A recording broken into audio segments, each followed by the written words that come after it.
আসসালামু আলাইকুম, সবাইকে স্বাগত জানাচ্ছি বিডি ভিউজে। আপনাদের সঙ্গে আছি আমি সুরভি দেবা।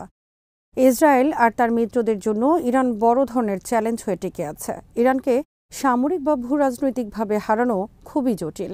এই জটিলতার অন্যতম অনুষঙ্গ হল তাদের ভৌগোলিক বৈশিষ্ট্য। এছাড়াও তাদের সামরিক কৌশল, আঞ্চলিক প্রভাব এবং প্রতিরোধের সক্ষমতা তাদেরকে দুর্জেয় করে তুলেছে। বিস্তারিত থাকছে হায়দার সাইফের প্রতিবেদনে।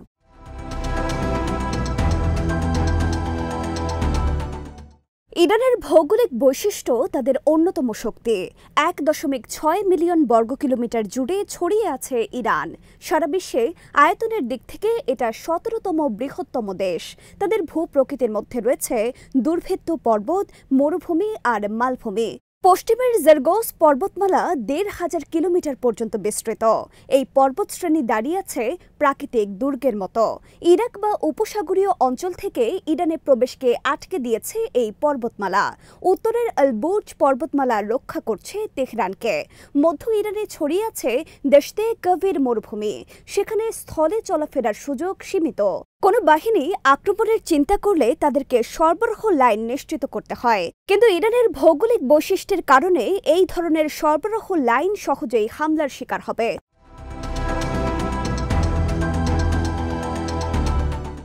শুধু ভৌগোলিক সীমানার কারণেই ইরান কৌশলগত বেশ কিছু সুবিধা পেয়েছে। সেই তুলনায় ইসরায়েল একেবারেই ছোট, মাত্র 22,000 বর্গ কিলোমিটার তাদের সীমানা। তাছাড়া হিজবুল্লাহর মতো ইরানের মিত্রশক্তি তাদের মাথার পাশেই রয়েছে। যে কোনো সংঘাতে ইরান দেশের ভেতরের দিকে সরে যেতে পারবে। তাদের বিশাল ভূখণ্ড আক্রমণকে হজম করতে পারবে। 1980 সালে ইরাকের হামলার মতো ঐতিহাসিক আক্রমণগুলো ইরানের ভূপ্রকৃতির কারণেই থমকে গেছে। ইরানের ভূগোল তাদের প্রতিরক্ষাকে সংহত করেছে। ইসরায়েলের সামরিক পরিকল্পনাও তাই ঠিকমতো কাজ করবে না।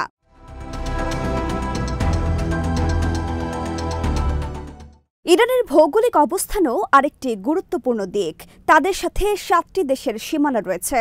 এগুলো হলো ইরাক, তুরস্ক, আফগানিস্তান, পাকিস্তান, আর্মেনিয়া, আজারবাইজান এবং তুর্কমেনিস্তান। এতে করে তাদের অনেকগুলো ফ্রন্ট তৈরি হয়েছে। ইসরায়েল আর তাদের মিত্রদেরকে এই সব সীমানার দিকেও খেয়াল রাখতে হবে।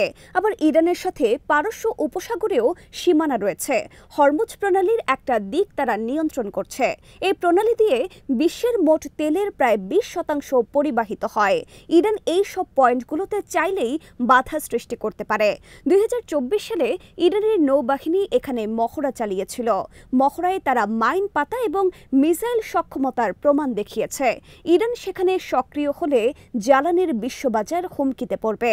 এটাও ইসরায়েল বা তার মিত্রদের হামলা ঠেকাতে ভূমিকা রাখবে।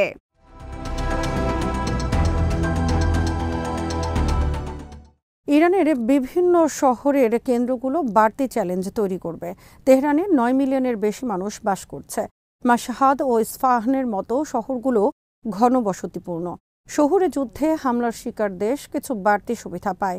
ইরানের বাহিনী এই শহরগুলো ভালো মতো চেনে। আক্রমণকারীদের এখানে হতাহতের ঝুঁকি থাকবে অনেক বেশি। বেসামরিক হতাহত বাড়লে সেটা বৈশ্বিক সমালোচনার জন্ম দেবে। গাজাতে ইসরায়েল এই কারণে ব্যাপক সমালোচনার মুখে পড়েছে। ইরানের শহরগুলোর যে ভৌগোলিক বৈশিষ্ট্য, সেখানে এই ঝুঁকি আরও বেশি।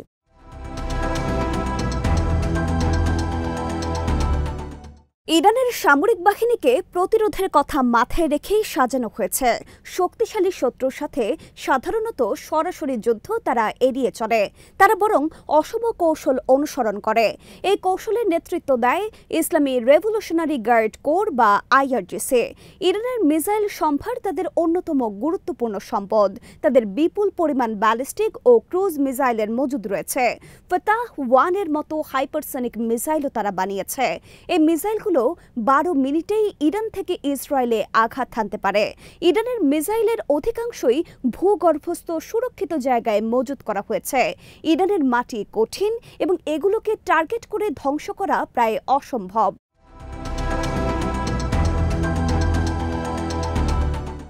ইরানের নৌবাহিনীর মনোযোগ পারস্য উপসাগরের দিকে।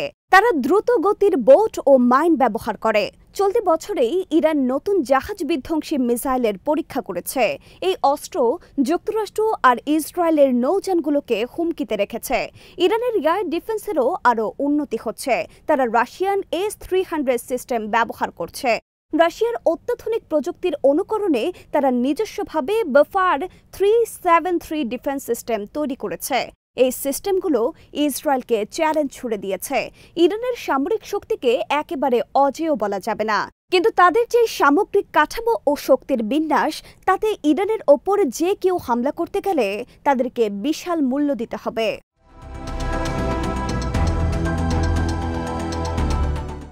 ইরানের 6,10,000-এর মতো সক্রিয় সেনা রয়েছে।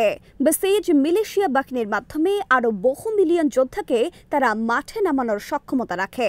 এই বিশাল সেনাবল তাদেরকে দীর্ঘ সময় যুদ্ধে টিকে থাকতে সাহায্য করবে। অন্যদিকে ইসরায়েলের সেনাবাহিনী ছোট, তাদের সক্রিয় সেনার সংখ্যা 1,70,000। ইরানের সেনার সংখ্যাটাও ইসরায়েলের জন্য একটা চ্যালেঞ্জ।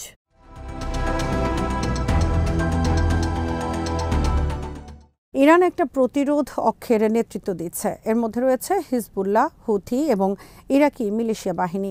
লেবাননে হিজবুল্লাহর কাছে 1.5 লাখের মতো রকেট আছে। তারা ইসরায়েলের গভীরে আঘাত হানতে পারে। 2024 সালে হিজবুল্লাহ সীমান্ত সংঘাত বাড়িয়েছিল। তখন ইসরায়েলি বাহিনী অসহায় হয়ে পড়েছিল। ইয়েমেনের হুথি লোহিত সাগরে জাহাজ পরিবহনের উপর হামলা করেছে। এর আগে তারা সৌদির তেল ফ্যাসিলিটিতে হামলা করেছিল। ইরানের প্রক্সি গোষ্ঠীগুলো একাধিক ফ্রন্ট তৈরি করে রেখেছে। এই সব গোষ্ঠীকে একসাথে মোকাবেলা করতে গেলে ইসরায়েলের সম্পদের উপর টান পড়বে।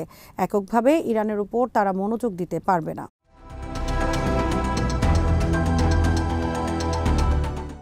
রাশিয়া ও চীনের সাথে ইরানের সম্পর্ক আরও জোরালো হয়েছে। রাশিয়া তাদেরকে অস্ত্র দিয়েছে, চীন ইরানের তেল কিনছে। 2024 সালে ইরান ব্রিক্সে যোগ দিয়েছে। এটা তাদের বৈশ্বিক অবস্থানকে মজবুত করেছে। তাছাড়া যুক্তরাষ্ট্রের মতো ইসরায়েলের মিত্ররা অন্য জায়গাতেও চাপে আছে। ইউক্রেন আর তাইওয়ানের দিকেও তাদের মনোযোগ দিতে হচ্ছে। অন্যদিকে মিত্র দেশগুলোর সাথে সম্পর্কের কারণে ইরান বিচ্ছিন্নতা থেকে রক্ষা পেয়েছে।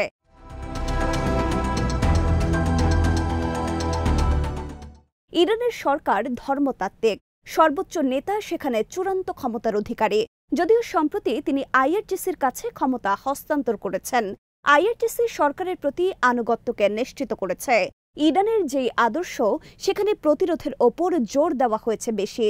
তাদের আদর্শের মূলে রয়েছে শিয়া ইসলাম এবং সাম্রাজ্যবাদের বিরোধিতা। বিভিন্ন সংকটে এই দুই আদর্শ তাদেরকে ঐক্যবদ্ধ করেছে। 1980 থেকে 1988 সাল পর্যন্ত চলমান ইরাক যুদ্ধের সময়েও সেটা দেখা গেছে। ইরান অনেক ক্ষতি স্বীকার করেও লড়াই করে গেছে। বাইরের হামলা বেশিরভাগ সময় জনগণের সমর্থন বাড়িয়ে দেয়। ইরানের বিভিন্ন টার্গেটে ইসরায়েলের হামলা ইরানিদের জাতীয়তাবাদকে আরও চাঙ্গা করেছে।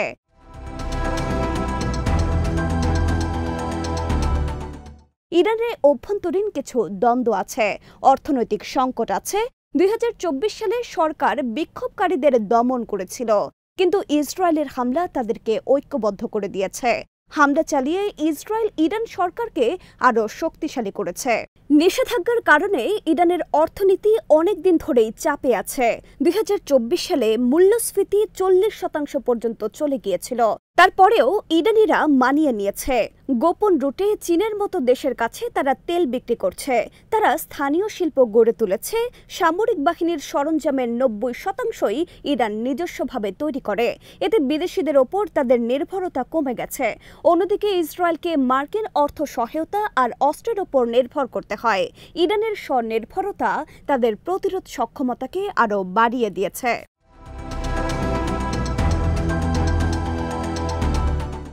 ইরান 60% পর্যন্ত ইউরেনিয়াম সমৃদ্ধ করেছে। পারমাণবিক অস্ত্র তৈরির অনেক কাছাকাছি চলে গেছে তারা। ইসরায়েল এটা নিয়ে উদ্বেগ দেখাচ্ছে। ইরানের পারমাণবিক ফ্যাসিলিটিতে হামলার চেষ্টা করেছে তারা, কিন্তু ইরানের ফ্যাসিলিটিগুলো পর্বতের মাঝে লুকানো। ফর্দো ফ্যাসিলিটি মাটির অনেক গভীরে। বিমান হামলা করে এগুলোর কিছু করা যাবে না। এতে শুধু বেসামরিক হতাহত বাড়বে।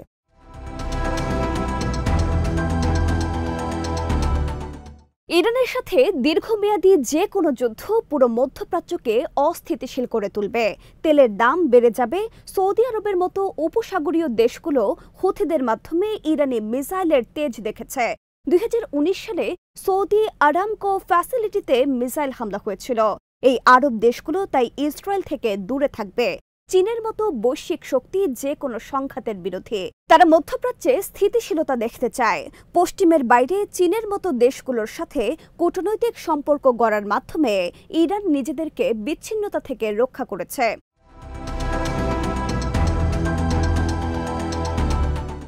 ইরানের ইতিহাস প্রতিরোধের ইতিহাস। ইরান ইরাক যুদ্ধ 8 বছর স্থায়ী হয়েছিল। 1979 সাল থেকে ইরানের ওপর নিষেধাজ্ঞা চলে আসছে, কিন্তু তাদের সরকারকে হটানো যায়নি। 2006 সালে ইসরায়েল হিজবুল্লাহর সাথে যুদ্ধে জড়িয়েছিল, কিন্তু জিততে পারেনি। ইরানের সমর্থন সেখানে গুরুত্বপূর্ণ ছিল। এই উদাহরণগুলো ইরানের টিকে থাকার ক্ষমতা সম্পর্কে সম্যক ধারণা দেয়।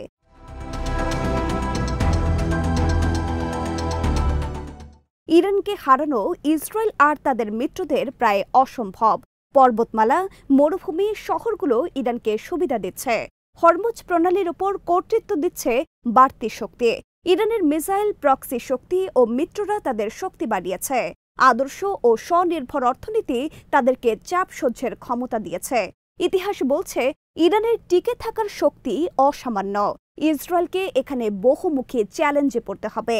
যে কোনো দীর্ঘমেয়াদী সংঘাত হবে অনিশ্চিত, আর তার মূল্য দিতে হবে অনেক বেশি।